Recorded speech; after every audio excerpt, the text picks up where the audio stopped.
Welcome to స్వతంత్ర. నేను విజయ్. ముందుగా హెడ్లైన్స్ చూద్దాం. ప్రధాని మోదీ నివాసంలో బీజేపీ ముఖ్య నేతల భేటీ. లోక్సభ అభ్యర్థుల 5వ జాబితా ఫైనల్ అయ్యే అవకాశం.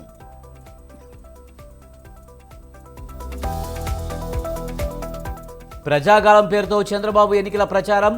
ఈ నెల 27 నుంచి 31 వరకు రోడ్ షోలు. 6 గ్యారంటీల పేరుతో కాంగ్రెస్ దగా చేస్తుంది. ఎంపీ అభ్యర్థుల సమావేశంలో కిషన్ రెడ్డి ఫైర్.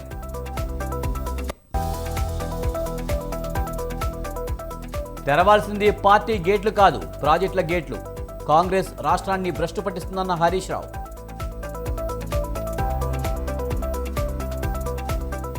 ప్రభాకర్ రావు చెబితేనే ఫోన్ ట్యాపింగ్ చేశాం.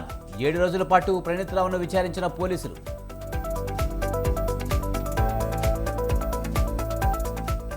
ఢిల్లీ లిక్కర్ స్కామ్పై కవితకు ఈడీ ప్రశ్నల వర్షం. వ్యాపారాలు, ఆర్థిక అంశాలపై విచారణ.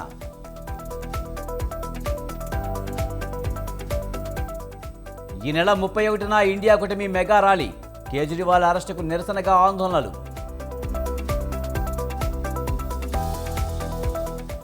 ఐపీఎల్లో రాజస్థాన్ సూపర్ విక్టరీ. లక్నోపై 20 పరుగుల తేడాతో గెలుపు.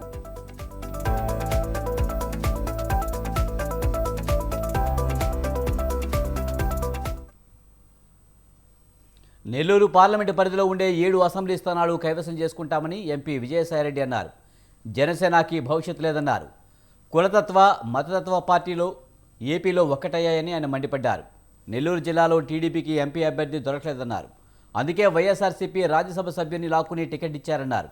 వైసీపీలో రాజకీయ, ఆర్థిక ప్రయోజనాలు పొందిన నేతలు ఇప్పుడు మాపైనే విమర్శలు చేస్తున్నారని విమర్శించారు.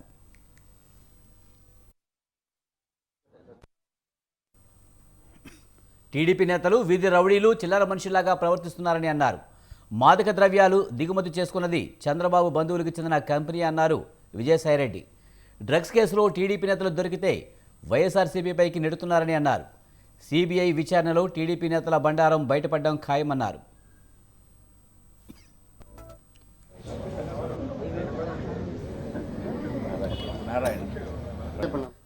చంద్రబాబు సామాజిక వర్గానికి చెందిన చాలామంది నేతలు బీజేపీకి ఎలక్టోరల్ బాండ్స్ ఇచ్చారని అన్నారు విజయసాయిరెడ్డి. బ్రెజిల్ అధ్యక్షునికి అభినందనలతో ట్వీట్ పెడితే దాన్ని కూడా తప్పుగా చిత్రీకరించారని ఆగ్రహం వ్యక్తం చేశారు. పార్లమెంటు పరిధిలో ఉన్నటువంటి 7 అసెంబ్లీ స్థానాల్ని వైఎస్ఆర్సీపీ కైవసం చేసుకోబోతా ఉంది. జనసేన పార్టీ ఏ ప్రాతినిధ్యం లేనటువంటి అసెంబ్లీలో గాని, పార్లమెంటులో గాని ఏ ప్రాతినిధ్యం లేనటువంటి ఒక చిన్న రాజకీయ పార్టీ. ఆ పార్టీకి భవిష్యత్తు లేదు.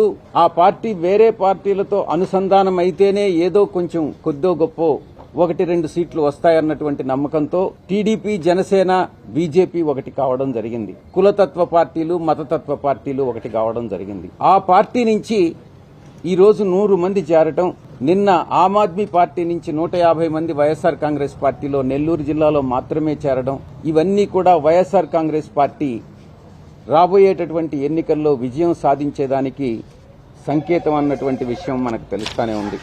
ఒక్క మాటలో చెప్పాలంటే నెల్లూరు పార్లమెంటు 2009 వరకు రిజర్వ్డ్ పార్లమెంట్ కాన్స్టిట్యున్సీగా ఉండింది. నా మొట్టమొదటి ప్రత్యక్ష ఎన్నిక నా సొంత స్థానం నెల్లూరు నుంచి పోటీ చేయడం అన్నటువంటిది నా యొక్క అదృష్టంగా పరిగణిస్తా ఉన్నా. ఏదో ఈ మధ్యన విశాఖపట్నంలో ఏదో సంధ్య అక్క అంట, వారెవరో కూడా నాకు తెలీదు. అక్కడ ఏదో సమ్ కంటైనర్లో మాదక ద్రవ్యాలు వచ్చాయట. ఆ మాదక ద్రవ్యాలు వచ్చిన సంగతి కూడా మనకు తెలియదు. ఆ తర్వాత వైఎస్ఆర్ కాంగ్రెస్ పార్టీ మీద, మా నాయకుల మీద, నాపైన, మా నాయకుడి పైన నిందారోపణలు మోపిన తర్వాత ఈ సంగతి ఏంది అని కానీ ఎంక్వైరీ చేస్తే అప్పుడు తెలిసింది. దీంట్లో ఉన్న వెనక నుండేటటువంటి నడిపించిన వ్యక్తులందరూ కూడా ఏ కంపెనీ పేరుతో అయితే ఈ యొక్క మెటీరియల్ వచ్చిందో వాళ్ళందరూ కూడా చంద్రబాబు సామాజిక వర్గానికి చెందినటువంటి వ్యక్తులు, టీడీపీకి చెందినటువంటి వ్యక్తులు మాత్రమే ఈ యొక్క మాదక ద్రవ్యాల వ్యాపారాన్ని చేస్తున్నారు అన్నటువంటిది. ఎదుటి వ్యక్తి మీద బురద తల్లి నిందలు వేరే వాళ్ల మీద గాని వేస్తే మేము తప్పించుకోవచ్చు అన్నటువంటి చంద్రబాబు నాయుడు సిద్ధాంతం ఎవ్వరు కూడా నమ్మరు. మోడీ గారు, బీజేపీ కూడా చంద్రబాబును నమ్మడం లేదు. ఏదో మొక్కుబడిగా ఏదో అలయన్స్ పెట్టుకున్నారే గాని బీజేపీకి నిజంగా వారి మీద నమ్మకం లేదు. మీకు బ్రిక్స్ అనేది తెలుసు. ఆ దాంట్లో అక్షర క్రమంలో మొదటి దేశం బ్రెజిల్. ఆ ప్రజాస్వామ్యం వేళ్లూనుకునే దిశలో ఇప్పుడే ఉంది. రీసెంట్గా ఎన్నికలు జరిగాయి. నాకున్న అలవాటు ఏందనంటే ఒక పార్లమెంటరీ పార్టీ నాయకుడిగా 31 పార్లమెంటు సభ్యులు ఉన్నటువంటి నాయకుడిగా ఏ దేశంలో ఎక్కడ ఎన్నికలు జరిగినా ఎవరు అధికారంలోకి వచ్చినా వాళ్ళని అభినందించడం అన్నటువంటిది ఒక సాంప్రదాయం, ఒక మంచి సాంప్రదాయం. దాని ప్రకారం మామూలుగా ట్వీట్ పెడతాం. దాన్ని కూడా బ్రెజిల్ అధ్యక్షుడికి ట్వీట్ పెట్టాను కాబట్టి ఈ మాదక ద్రవ్యాలతో సంబంధం ఉందన్నటువంటిది చంద్రబాబు నాయుడు చేసేటటువంటి ఆరోపణ చంద్రబాబు నాయుడు దిగజారుడుతనానికి నిదర్శనం. చంద్రబాబు నాయుడిని ఒక నాయకుడిగా నేను పరిగణించట్లేదు. 14 సంవత్సరాలు ముఖ్యమంత్రిగా పనిచేసినటువంటి చంద్రబాబు నాయుడు చేయాల్సినటువంటి విమర్శన ఇది. పట్టాభినో చట్టాభినో ఎవడో అసత్య రమణారెడ్డి అని ఒకడు ఉంటాడు. ఇటువంటి వాళ్ళ చేత ఇటువంటి నిందారోపణలన్నీ చేయించడం, తను చేసిన తప్పులన్నింటినీ ఇంకా మిగతా వాళ్ళ మీద వేయడం, ఇది ఒక అలవాటుగా చంద్రబాబు నాయుడికి మారిందనని నేను చెప్తా ఉన్నా.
జనసేన అభ్యర్థుల మరో జాబితాను విడుదల చేసింది. 18 నియోజకవర్గాల అభ్యర్థులను ప్రకటించింది. పిఠాపురం నుంచి పవన్ కళ్యాణ్, నెల్లిమర్ల నుంచి లోకం మాధవి, అనకాపల్లి నుంచి కొనతల రామకృష్ణ, కాకినాడ రూరల్ నుంచి పంతం నానాజీ, రాజానగరం నుంచి బత్తుల బలరామకృష్ణ, తెనాల నుంచి నాదెండ్ల మనోహర్ పేరును ప్రకటించింది. నిడదవోలు నుంచి కందుల దుర్గేష్, పెందుర్తి నుంచి పంచకర్ల రమేష్ బాబు, యలమంచిల నుంచి సుందరపు విజయ్ కుమార్ పేరును ప్రకటించింది. పి గన్నవరం నుంచి గిడ్డి సత్యనారాయణ, రాజోల నుంచి దేవ వరప్రసాద్, తాడేపల్లి నుంచి బోలిశెట్టి శ్రీనివాస్ను అభ్యర్థులుగా ప్రకటించింది.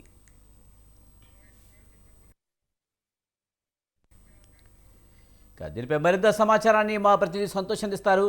సంతోష్, జనసేన ఎమ్మెల్యే అభ్యర్థుల లిస్ట్ అయితే రిలీజ్ చేసినట్టు తెలుస్తుంది. పూర్తి సమాచారం ఏంటి? ఏదైతే జనసేన అధినేత పవన్ కళ్యాణ్ 18 అభ్యర్థులతో అయితే కనుక అసెంబ్లీ స్థానాలని ప్రకటించడం కూడా జరిగింది. అయితే పొత్తులో భాగంగా 21 అసెంబ్లీ స్థానాలు, అదేవిధంగా 2 లోక్సభ స్థానాలు ఉండగా 18 అసెంబ్లీ స్థానాలకు అయితే కనుక క్లియరెన్స్ ఇచ్చినట్టు కూడా తెలుస్తా ఉంది. ఇక 3 స్థానాలపై అయితే కనుక ఇంకా క్లారిటీ రావాల్సిన పరిస్థితులు అయితే ఉన్నాయి. ఇంకా 2 లోక్సభ స్థానాలపై అయితే కనుక అభ్యర్థులు ప్రకటించాల్సి ఉంది. అయితే ముఖ్యంగా చూసుకున్నట్లయితే కనుక ఇటు నాదెండ్ల మనోహర్, అదేవిధంగా పిఠాపురం నుంచి పవన్ కళ్యాణ్ పోటీ చేస్తున్నట్టు కూడా తెలుస్తా ఉంది. అయితే ఏదేమైనప్పటికీ ఇక బీజేపీ లిస్టు కూడా మరికొద్ది రేపు ఎల్లుండి వచ్చే అవకాశాలు కూడా కనబడతా ఉన్న నేపథ్యంలోనే ఇటు పూర్తి ఇటు 18 స్థానాలు అనేది కూడా ఇటు జనసేన అధినేత పవన్ కళ్యాణ్ ఈ రోజు ప్రకటించడం కూడా జరుగుతూ ఉంది. అయితే 3 స్థానాలు కూడా ఇక బీజేపీ సంబంధించినటువంటి అభ్యర్థుల అనంతరం కూడా 3 స్థానాలపై కూడా క్లారిటీ ఇచ్చే అవకాశాలు కూడా కనబడతా ఉన్నాయి. ముఖ్యంగా ఇటు కృష్ణా జిల్లాలో అవనగడ్డ నియోజకవర్గం నుంచి కూడా ఇటు జనసేన పోటీ చేస్తూ ఉంది అంటూ కూడా కొంత సమాచారం అందుతా ఉంది. అయితే ఇక విజయవాడ వెస్ట్ నుంచి కూడా జనసేన పోటీ చేస్తూ ఉంది అంటున్నారు. అయితే ఇవన్నీ కూడా రేపు ఎల్లుండో కూడా క్లియరెన్స్ వచ్చే అవకాశాలు కూడా కనబడతా ఉన్నాయి. మొత్తం 21 మంది అభ్యర్థులతో కూడినటువంటి ఫైనల్ జాబితా అనేది కూడా మరొక 2 రోజుల్లో అయితే కనుక వచ్చే అవకాశాలు కూడా కనబడతా ఉన్నాయి. ఇక లోక్సభ స్థానాలు చూసుకున్నట్లయితే కనుక ఒకటి కాకినాడతో పాటు మరొకటి మచిలీపట్నం పార్లమెంట్ స్థానాలు అయితే కనుక ఉంటున్నట్టు కూడా తెలుస్తా ఉంది. ఏదేమైనప్పటికీ ఇటు పూర్తి స్థాయిలో జనసేన ఇక నుంచి కార్యాచరణ అనేది కూడా మొదలు పెట్టనున్నట్టు కూడా తెలుస్తా ఉంది. Vijay, right, thank you Santosh.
BJP 5వ విడత పార్లమెంటు అభ్యర్థుల జాబితాను విడుదల చేసింది.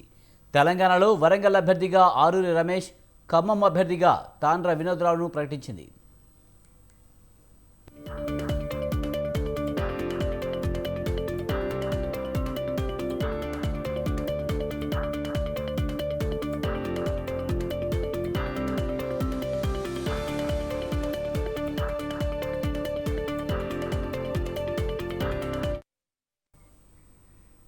బీజేపీ 5వ విడత పార్లమెంటు అభ్యర్థుల జాబితాను విడుదల చేసింది.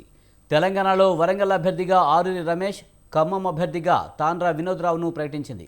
దీనిపై మరింత సమాచారాన్ని మా ప్రతినిధి శ్రీనివాస్ అందిస్తారు. శ్రీనివాస్, బీజేపీ 5వ విడత జాబితా విడుదల చేసినట్టు తెలుస్తుంది. పూర్తి సమాచారం ఏంటి? విజయ్, ఈ రోజు బీజేపీ 5వ విడత అభ్యర్థుల లిస్టును ప్రకటించారు. ముఖ్యంగా తెలంగాణలో ఇప్పటికే 15 స్థానాలలో అభ్యర్థులను ప్రకటించగా 2 పెండింగ్ ఉంది. ముఖ్యంగా ఖమ్మము, అదేవిధంగా వరంగల్, ఈ 2 స్థానాల్లో ఇప్పటి వరకు ఎవరు అభ్యర్థిగా ప్రకటిస్తున్నారు అన్నటువంటి ఒక టెన్షన్ ఉండే. అయితే ముఖ్యంగా ఖమ్మకు మాత్రం చాలా మంది పోటీ పడ్డారు. ఒక సందర్భంలో నామా నాగేశ్వరరావు కూడా బీజేపీలో చేరి అక్కడ నుండి పోటీ చేసే అవకాశాలు ఉన్నాయన్నటువంటి ప్రచారం పెద్ద ఎత్తున జరిగింది. అయితే రాష్ట్ర నాయకులు కూడా నామా నాగేశ్వరరావుతో భేటీ అయ్యారు. ఆయన ఈ రోజు ఢిల్లీలో కూడా జాతీయ నాయకులతో కూడా కలిసినట్లు సమాచారం. అయితే చివరి నిమిషంలో ఖమ్మం టికెట్ ను వినోద్ రావుకు కేటాయించారు. అదేవిధంగా మొదటి నుండి వరంగల్ టికెట్ ను ఆరూరి రమేష్ కు కేటాయిస్తారన్నటువంటి ప్రచారంలో ఉండగా ఈ రోజు అధికారికంగా ఆరూరి రమేష్ ను ప్రకటించారు. దీంతో తెలంగాణలో ముఖ్యంగా 17 స్థానాలకు 17 మంది అభ్యర్థులను ప్రకటించినట్లు చెప్పుకోవచ్చు. అయితే 2 స్థానాల్లో మాత్రం ఎవరు ఏంటి అనేటువంటి విషయంలో చాలా ఉత్కంఠంగా ఉంది. ఈ రోజు మధ్యాహ్నం వరకు కూడా ఖమ్మం అభ్యర్థి ఎవరు అనేటువంటి విషయంలో ఉంది. అదే విధంగా ఖమ్మంలో జలగం వెంకట్రావు కూడా ఒక సందర్భంలో ఆయన పేరు కూడా వినిపించింది. 2 రోజుల క్రితం పార్టీ కార్యాలయానికి వచ్చి కూడా ముఖ్య నేతలను కలిశారు. అయితే వినోద్ రావు, అదే జలగం వెంకట్రావు ఇద్దరి మధ్యలో సయోధ్య కుదిర్చిన తర్వాతనే జాతీయ నాయకత్వం వినోద్ కు కేటాయించినట్లు సమాచారం. ముఖ్యంగా దీంతో మొత్తం బీజేపీ 17 స్థానాలకు 17 మంది అభ్యర్థులను ప్రకటించిందని చెప్పుకోవచ్చు. Vijay, right, thank you Srinivas. ఇక ఏపీలో రాజమండ్రి అభ్యర్థిగా పురంధరేశ్వరి, అరకు కొత్తపల్లి గీత, నర్సాపురం భూపతిరాజు, అనకాపల్లి సీఎం రమేష్, తిరుపతి వరప్రసాద్, రాజంపేట కిరణ్ కుమార్ రెడ్డి పేర్లను ప్రకటించింది బీజేపీ అధిష్టానం. ఇక ఇదే అంశానికి సంబంధించి మరింత సమాచారాన్ని మా ప్రతినిధి వీరాస్వామి అందిస్తారు. వీరాస్వామి, బీజేపీ అభ్యర్థుల లిస్ట్ అయితే ప్రకటించినట్టు తెలుస్తుంది. పూర్తి సమాచారం ఏంటి? ప్రధానంగా చూసుకున్నట్టే దాదాపు లోక్సభ అభ్యర్థులకి బీజేపీ అభ్యర్థులను ఖరారు చేసింది. ఇప్పటికీ గతంలో అనుకున్న విధంగా రాజమండ్రి నుంచి రాష్ట్ర అధ్యక్షురాలు పురంధేశ్వరిని నియామకం చేస్తారని చెప్పేసి గతంలో చెప్పుకున్న పరిస్థితి ఇప్పుడు కూడా లోక్సభ అభ్యర్థిగా మాత్రం పురంధేశ్వరిని కేటాయించింది. దీంతో పాటుగా రాజంపేటని గతంలో టీడీపీ అనుకున్నారు. టీడీపీ కాకుండా ఇప్పుడు మాత్రం రాజంపేట అభ్యర్థిని మాజీ సీఎం కిరణ్ కుమార్ రెడ్డికి ఇవ్వడం జరిగింది. ఈ నేపథ్యంలో అక్కడికి టీడీపీ అనుకున్నారు. టీడీపీకి అనుకున్న భావనలో మాత్రం టీడీపీ అక్కడి నుంచి తీసుకొని రాజంపేటకి ఖరారు చేయడం జరిగింది. నరసరాపురం చూసుకున్నట్లయితే శ్రీనివాస్ శర్మని నియామకం చేశారు. అనకాపల్లికి సీఎం రమేష్ కి తీసుకొచ్చారు. గతంలో పీవీపీని కూడా అనుకున్న పరిస్థితి నెలకొంది ఇక్కడ, కానీ చివరికి మాత్రం సీఎం రమేష్ ని ఖరారు చేయడం జరిగింది. అరకు చూసేసరికి మాత్రం గీతకి అక్కడ చోటు చేసుకున్నారు. లోక్సభ అభ్యర్థులు మాత్రం 5వ జాబితాని విడుదల చేయడం జరిగింది. 111 మంది అభ్యర్థులతో 5వ జాబితాను విడుదల చేసింది బీజేపీ అని చెప్పుకోవాల్సిన పరిస్థితి నెలకొంది. గెలిపే లక్ష్యంగా అధికారమే ధ్యేయంగా మాత్రం అడుగులు ముందుకు వేస్తుందని చెప్పుకోవాలి. నరసరాపురంలో శ్రీనివాస్ వర్మని కేటాయించే విషయంలో మాత్రం ఆచితూచి అడుగులు వేసిందని చెప్పుకోవాలి. ఈ నేపథ్యంలో తిరుపతి లోక్సభ అభ్యర్థిగా మాత్రం వరప్రసాద్ రావు ఈ రోజే వైసీపీ ఎమ్మెల్యేగా కొనసాగాడు. ఈ రోజు బీజేపీలో చేరిన పరిస్థితి నెలకొంది. అతను కూడా వెంటనే మాత్రం తిరుపతికి అభ్యర్థిగా మాత్రం కేటాయించడం జరిగింది. వీటన్నిటితో పాటు అసెంబ్లీ నియోజకవర్గాల్లో కూడా కేటాయించే అవకాశాలు కూడా కనిపిస్తాయని చెప్పుకోవాలి. అసెంబ్లీలో కూడా ఒకవైపు నుంచి కూడా కసరత్తు పూర్తిగా జరిగిందని చెప్పుకోవాలి. అసెంబ్లీ కూడా పూర్తిగా కసరత్తు చేసిన తర్వాత కూడా అసెంబ్లీ జాబితాను కూడా విడుదల చేసే అవకాశాలు కూడా ఉన్నాయని చెప్పుకోవాల్సిన పరిస్థితి నెలకొంది. వీటితో పాటుగా చూసుకున్నట్లయితే మాత్రం బీజేపీ మాత్రం ఒక ఆచితూచి అడుగులు కూటమిలో కూడా ఆచితూచి అడుగులు వేస్తుంది. ఎక్కడెక్కడ కావాలి, ఎక్కడెక్కడ గెలిపే ధ్యేయంగా మాత్రం అడుగులు ముందుకు వేస్తున్నారని చెప్పుకోవాలి. వీటన్నింటి అసెంబ్లీ జాబితాను కూడా విడుదల చేసే ప్రక్రియలో కూడా బీజేపీ ఉందని చెప్పుకోవాలి. దాదాపు కొద్ది రోజుల నుంచి సోమవీర్రాజు, దీంతో పాటుగా చూసుకున్నట్లయితే మాత్రం బీజేపీ రాష్ట్ర అధ్యక్షురాలు పురంధేశ్వరి కూడా అక్కడ కూడా ఎక్కడ ఢిల్లీలో మంత్రాలు కొనసాగించింది. పూర్తి కసరత్తు చేసిన దాదాపు 3 రోజుల పాటు అక్కడే ఉన్నారు ఢిల్లీలో ఉన్న తర్వాత వీటన్నిటికీ ఒక తెర మీదకి వచ్చేసిన తర్వాత మాత్రం వీటన్నింటినీ జాబితాను విడుదల చేసే అవకాశాలు కూడా ఉన్నాయి. జాబితాను కూడా విడుదల చేసిన పరిస్థితి నెలకొంది. ఈ నేపథ్యంలో కూడా కొన్ని సందర్భాల్లో కూడా మెయిన్ పార్టీ చూసుకున్నట్టు మాత్రం టీడీపీ కూడా తెలంగాణకు చెందిన బీజేపీ అభ్యర్థిని ఇటీవల కాలంలో బాపట్ల ఎంపీగా ఖరారు చేసిన పరిస్థితి నెలకొంది. ఈ నేపథ్యంలో కూటమి మాత్రం ఆచితూచి అడుగులు వేస్తుందని చెప్పుకోవాలి. వైపు నుంచి చూసుకున్నట్టు మాత్రం ఈ కసరత్తు దాదాపు వేగవంతంగా చేస్తారనుకోలేదు, కానీ మెయిన్ పార్టీ చూసుకున్నట్టు మాత్రం ఈ కసరత్తు పూర్తయిందని చెప్పుకోవాల్సిన పరిస్థితి నెలకొంది. వీటితో చూసుకున్నట్టే మాత్రం కొన్ని చోట్ల కూడా మార్పు చేర్పులు చేసిన పరిస్థితి ఉంది. ఒక పూర్తిగా కసరత్తు అయిపోయిన తర్వాత ఈ జాబితా బయటకు వచ్చేసింది. విజయ్, వీరస్వామి, ముఖ్యంగా రఘురామకృష్ణరాజు బీజేపీ నుంచి పోటీ చేస్తారనే ప్రచారం బాగా జరిగింది. ఆయన బీజేపీ నుంచి ఆయన పేరైతే కనిపించిన పరిస్థితి. మరి రఘురామకృష్ణరాజుని పోటీ చేసే అవకాశం లేదంటారా? అంటే ప్రధానంగా చూసుకున్నట్టయితే ముందస్తుగా చూసుకుంటే నరసరాపురం నుంచి రఘురామకృష్ణరాజునే ముందుగా తెర మీదకు తీసుకొచ్చిన పరిస్థితి నెలకొంది.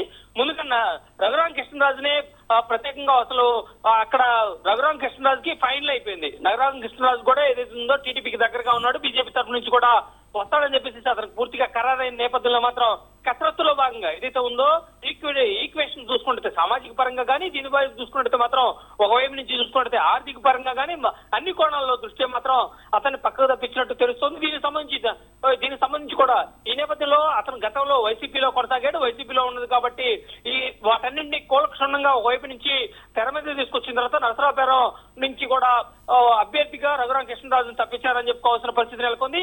ఇక్కడ ఏం జరుగుతుంది అనేది మనం వేచి చూడాల్సిన అవసరం ఎంత ఉంది. దీనికి సంబంధించి కూడా అతనికి గౌరవప్రదమైన ఒక పదవిని ఇచ్చే అవకాశాలు కూడా ఉన్నాయని చెప్పుకోవాల్సిన పరిస్థితి ఉంది. ఇప్పుడు కూడా సంకేతాలు పంపించినట్టు తెలుస్తుంది. నరసరాపురం నుంచి రఘురామకృష్ణరాజును పక్క పంపిస్తానని చెప్పేసి చెప్పే ప్రయత్నం కూడా చేశారు. బుజ్జగించిన పరిస్థితి కూడా నెలకొంది. ఇది ఆల్రెడీ ఒక సంకేతాలు కూడా పంపించిన పరిస్థితి నెలకొంది. ఆ నేపథ్యంలో కూడా అక్కడ శ్రీనివాస్ వర్మను తీసుకొచ్చిన పరిస్థితి నెలకొంది.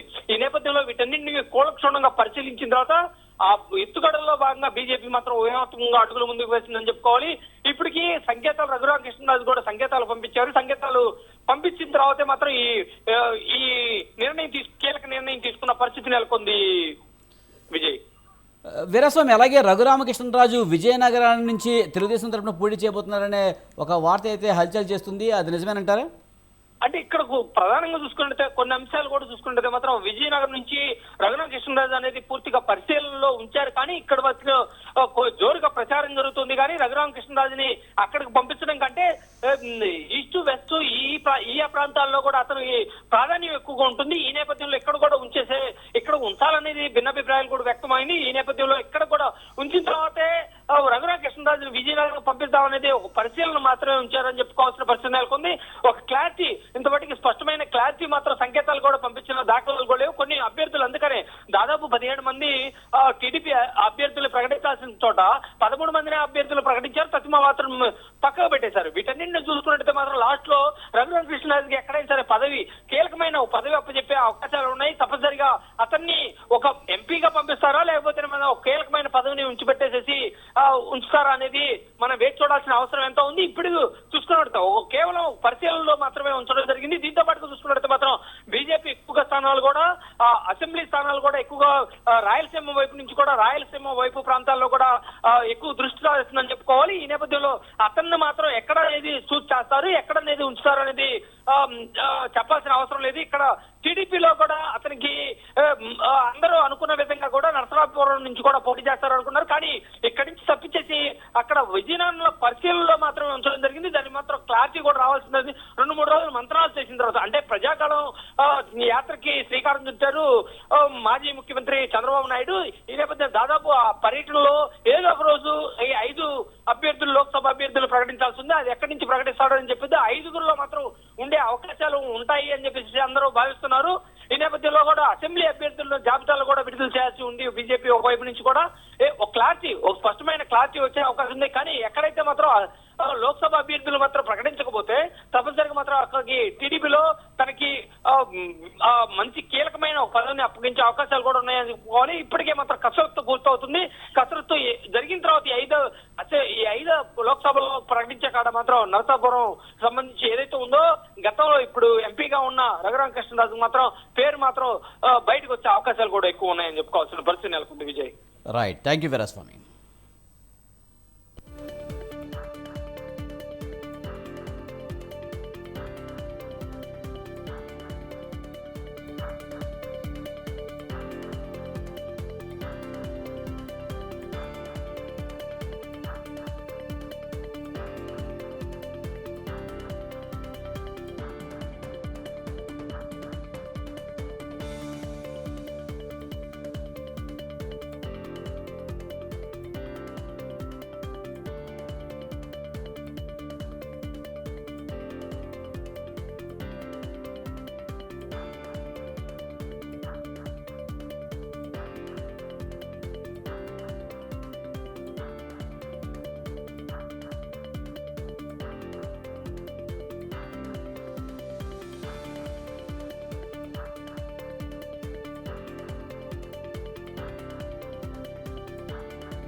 జనసేన 18 మంది ఎమ్మెల్యే అభ్యర్థుల లిస్ట్ అయితే విడుదల చేసింది. పిఠాపురం నుంచి పవన్ కళ్యాణ్ పోటీ చేయబోతున్నారు. మరోవైపు బీజేపీ 5వ విడత పార్లమెంటు అభ్యర్థుల జాబితాను విడుదల చేసింది.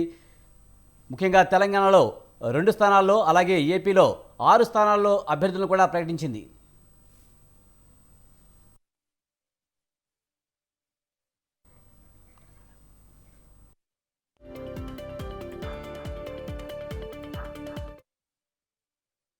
జనసేన 18 మంది ఎమ్మెల్యే అభ్యర్థుల లిస్ట్ అయితే విడుదల చేసింది. పిఠాపురం నుంచి పవన్ కళ్యాణ్ పోటీ చేయబోతున్నారు. అలాగే మరోవైపు బీజేపీ 5వ విడత పార్లమెంటు అభ్యర్థుల జాబితాను విడుదల చేసింది. తెలంగాణ నుంచి 2 అభ్యర్థులను కన్ఫర్మ్ చేసింది. అలాగే ఏపీ నుంచి 6 మంది అభ్యర్థులను కూడా ఖరారు చేసింది.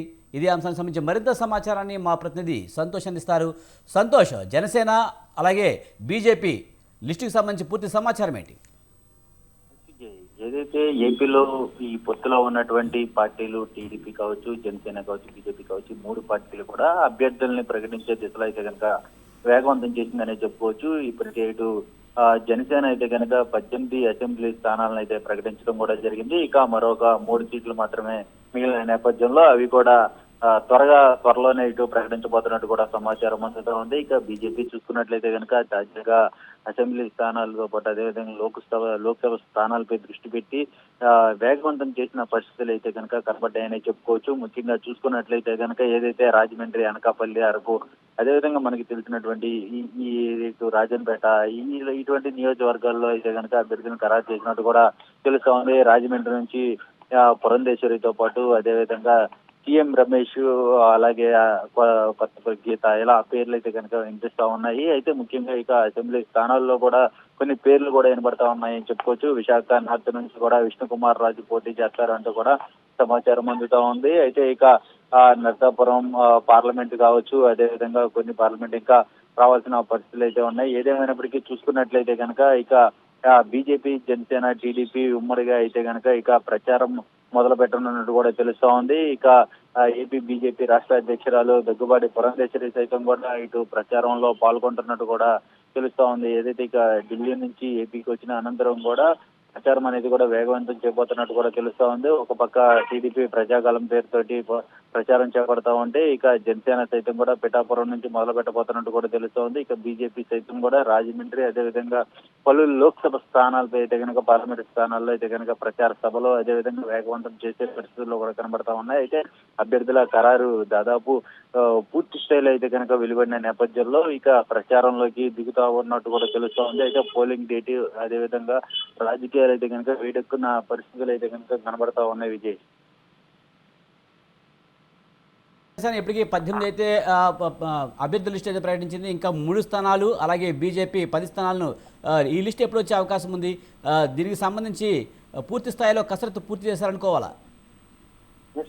ఇప్పటికే ఏదైతే 18 జనసేన 18 స్థానాలు ప్రకటించిన అనంతరం కూడా మరొక 3 స్థానాలు ఏవైతే ఉన్నాయో ఇటు కృష్ణా జిల్లాలోనే ఇటు అవనిగడ్డ ఒకటి ఉండగా ఇటు విజయవాడ ఎన్టీఆర్ జిల్లాలో విజయవాడ వెస్ట్ అనుకుంటా ఉన్నారు. ఏదైతే ఈ 2 నియోజకవర్గాలు కూడా దాదాపు జనసేన పోటీ చేస్తా ఉంది అంటూ కూడా ప్రచారం జోరుగా సాగుతా ఉంది. అయితే అభ్యర్థుల ఖరారు కావచ్చు, అదేవిధంగా వీటిపై అయితే కనుక ఇంకా కొలిక్కి రావాల్సిన పరిస్థితులు అయితే ఉన్నాయి. ఏదేమైనప్పటికీ అయితే కనుక ఇప్పటికే ఆయా అభ్యర్థులు ఏదైతే అసెంబ్లీ స్థానాలు ఏదైతే ఉంటాయో ఆ అసెంబ్లీ స్థానాలపై అయితే కనుక అభ్యర్థులను ఎవరిని ప్రకటించాలన్న దానిపై అయితే కనుక అధిష్టానం దృష్టిలో ఉంది. అయితే ఇంకా ప్రకటించడమే ఆలస్యం అన్నట్టు కూడా ఉండడం కూడా తెలుస్తోంది. ఇక బీజేపీ సైతం ఇప్పటికే 6 రోజుల నుంచి కూడా ఇటు ఢిల్లీ కేంద్రంగా అయితే కనుక అభ్యర్థుల్ని కసరత్తు చేసే పనులు అయితే పడిందనే చెప్పుకోవచ్చు. అయితే మొదటి జాబితా ప్రకారం కూడా అభ్యర్థులను విడుదల చేశారు. మరో జాబితా అయితే కనుక ఇక ఏపీ బీజేపీ రాష్ట్ర అధ్యక్షురాలైనటువంటి దగ్గుబాటి పురంధేశ్వరి సైతం కూడా ఇటు ప్రకటించే అవకాశాలు కూడా కనబడతా ఉన్నాయి. ఏదేమైనప్పటికీ చూసుకున్నట్లయితే కనుక మరొక 1-2 రోజుల్లో కూడా ఇటు పూర్తి స్థాయిలో మిగిలిన అభ్యర్థులను కూడా ప్రకటించే అవకాశాలు కనబడతా ఉంటాయి. ఇక ఎందుకంటే ప్రచారం కూడా ముమ్మరం చేసే పనులు కూడా పడుతున్నట్టు కూడా తెలుస్తోంది. కేడర్కి ఇప్పటికే దిశానిర్దేశం చేయడం కూడా జరిగింది. ఒక పక్క టీడీపీ వర్క్ షాప్ నిర్వహించడం, వారందరికీ కూడా దిశానిర్దేశం చేయడంతో పాటు టీడీపీ వర్క్ షాప్ లోనే ఇటు జనసేన అదేవిధంగా బీజేపీ రాష్ట్ర స్థాయి ముఖ్య నాయకులందరూ కూడా పాల్గొని వారికి కూడా దిశానిర్దేశం చేయడం కూడా జరిగింది. కాబట్టి ఇక పూర్తి స్థాయిలో ప్రచారంలోకి వెళ్లే అవకాశాలు కూడా కనబడతా ఉన్నాయి. దాదాపుగా అభ్యర్థులందరూ కూడా ఖరారు అయిపోయినట్టే. అసెంబ్లీ స్థానాలన్నీ కూడా కవర్ చేసినట్టు కూడా తెలుస్తా ఉంది. ఇక తాజాగా చూసుకున్నట్లయితే కనుక ఇటు 3 స్థానాలు కాబట్టి ఆల్మోస్ట్ అందరూ కూడా ఇక 3 స్థానాల అభ్యర్థులను సైతం కూడా ఆశావాహులు ఎవరైతే ఉంటారో వారికి ముందుగానే కొంత ఇన్ఫర్మేషన్ అనేది కూడా వెళ్తా ఉన్న నేపథ్యంలోనే వారి అభ్యర్థులను సైతం కూడా 1-2 రోజుల్లో కూడా ప్రకటించే అవకాశాలు అయితే కనబడతా ఉన్నాయి. Vijay, thank you Santosh.